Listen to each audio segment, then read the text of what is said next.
Hi, I'm Dr. Elliot Adam from ElliotOracle.com. I'm also the author of Fearless Tarot, How to Give a Positive Reading in Any Situation, which is out now from Llewellyn Books, and it's available on Amazon. So if you prefer to approach tarot without fear, dread, doom, or gloom, this book is really going to resonate with you. It is time for this week's Oracle Reveal. So earlier today on Instagram, I placed up a photo of 3 different animals and asked you to use your intuition and just ask yourself which animal's calling to you, because that animal has an important message for you. And the animals were the swan, the eagle, and the frog. So if you're just joining us, ask yourself which animal's getting caught in your head, because that animal's nudging a message toward you.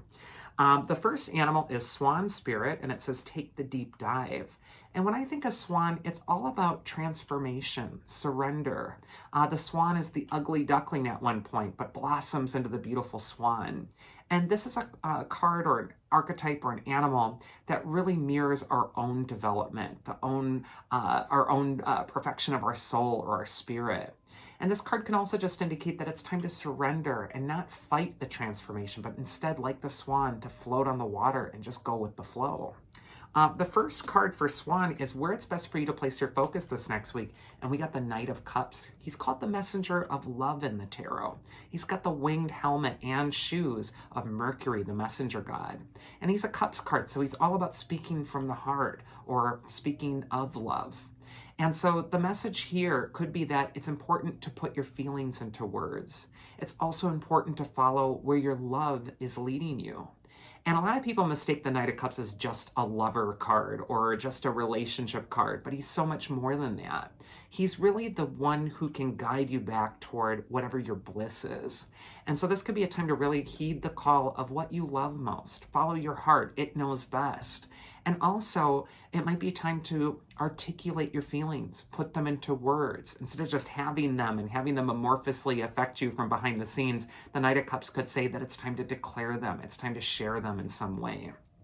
The advice from your inner wisdom for Swan this next week is the World card. And this is a card of mastery, completion of a cycle, finishing up something really important. The woman on the World card holds a wand in her right hand, much like the Magician, and it's the same white wand we see on the Magician card. And the right hand's all about sending your energy out, manifesting things, doing, acting. But she's also got a wand in her left hand, which is unique. And the left hand is the hand of receptivity, allowing in. And what this could be indicating is that this isn't just a week for you to send out your energy and do more or be more or accomplish more. But instead, maybe the lesson you're learning and coming full circle with is also to receive, allow in. It might also be a time to open your heart up, especially when we see the Knight of Cups right next to the World card. And then finally, the mythic archetype that will help you if you pick the Swan is Cerberus. He is the dog of the underworld. He guards the gates of the underworld. And the underworld is a symbol for your unconscious, for the deepest part within you. And the dog guards the underworld because there are many treasures there. It's the land of wealth. It's also the land of transformation, death, and change. And what this could be indicating is that there's a shift in your energy happening. There's an ending of one way, and there's also a quest that's happening inward this next week. It's important to go past Cerberus and to really find the treasure within the underworld and bring it back up and declare it to the world, put it into words or make it real when we see that World card as well. It looks like there's a major rite of passage that's happening for Swan, and a huge transformation is definitely taking place. The second animal we got is the Eagle Spirit, and it says, Spirit has your back. And eagle is the high-flying bird that touches the face of the sun. The eagle is able to look at things from a distance. And that's so similar to us when we align with the consciousness that we would call our own spirit or our higher self or whatever you want to call it.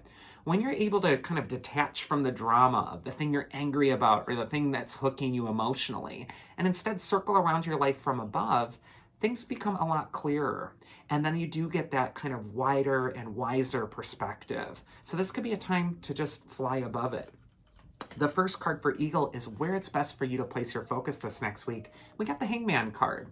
And whenever we see him, he's indicating that a sacrifice is needed right now.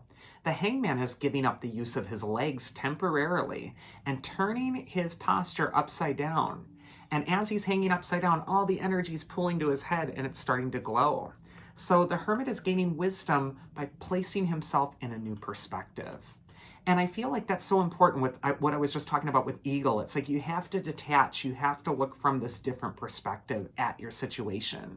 It may feel like your life is upside down, but the upside down part of your life is actually what's going to lead to that brilliant insight. It's what's actually creating the best aspect of yourself to come forward. And so the Hangman rewards your sacrifices. And he is not suffering. He may be, temporarily uncomfortable. He may have some discomfort, but his face is showing he's rather neutral. So this could be a time where you want to undergo some temporary discomfort for a long-term result, or even for a different perspective on your situation. You're going to be so much happier if you align with the perspective of your spirit, the higher self, rather than just kind of bashing your head against the wall and feeling frustrated with what's right in front of you. The second card is advice from your inner wisdom. If you pick the Eagle and you got the Ace of Swords, this is a card of triumph by force, taking charge of your life, taking command. The Ace of Swords is crowned, and it says victory is within your grasp. The crown is also accompanied by two branches that are dangling from it. One is the palm branch, which represents survivability. If you think of palm trees, they can survive hurricane force winds and still remain standing and rooted. And it's also holding the olive branch, which indicates peace, serenity. And what this is saying is that if you confront the moment that's in front of you and take charge of it, you're going to be victorious. You're going to be resilient, and you're also going to create peace in your own life. And then finally, the mythic archetype that will help you if you pick the Eagle. Wow. I find out these cards with you, along with you, but there's Zeus, and his emblem is the eagle. I think there's even one on the card here. And so this message of spirit has your back is definitely coming through with this.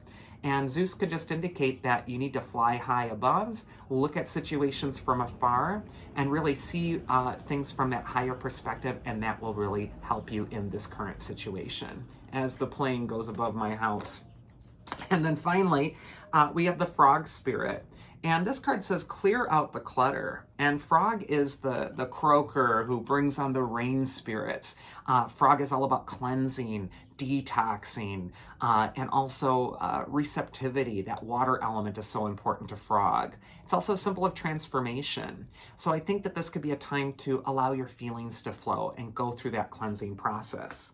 The first card for Frog is where it's best to place your focus this next week, and we got the Strength card.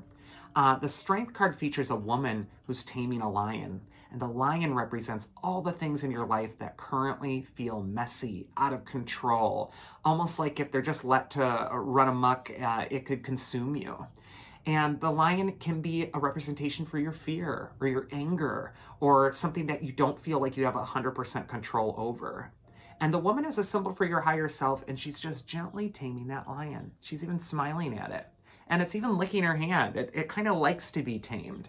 And what that's showing is that the parts of your life that feel like they're out of control, they really are searching for you to take control of them. They will actually love if you put some discipline or some parameters around them.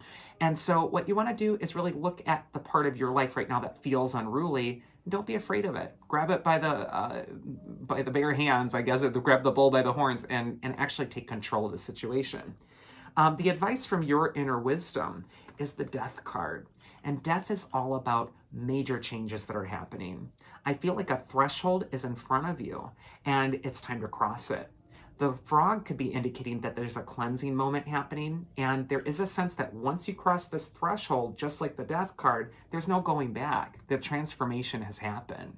And I think that this is going to be a hugely personal transformation that's happening on that inner level, because these are also two major arcana cards. So don't be afraid. Confront the thing you need to change. And finally, the mythic archetype to go along with that death archetype is Atropos. She's the eldest of the three fates who cuts the strand of life. And she's saying it's time to cut the aspect of your life that you've outgrown and get ready for the next new phase. Do not fear it, but take control of it. And that is this week's Oracle. If you liked it, you can always check me out at elliotoracle.com.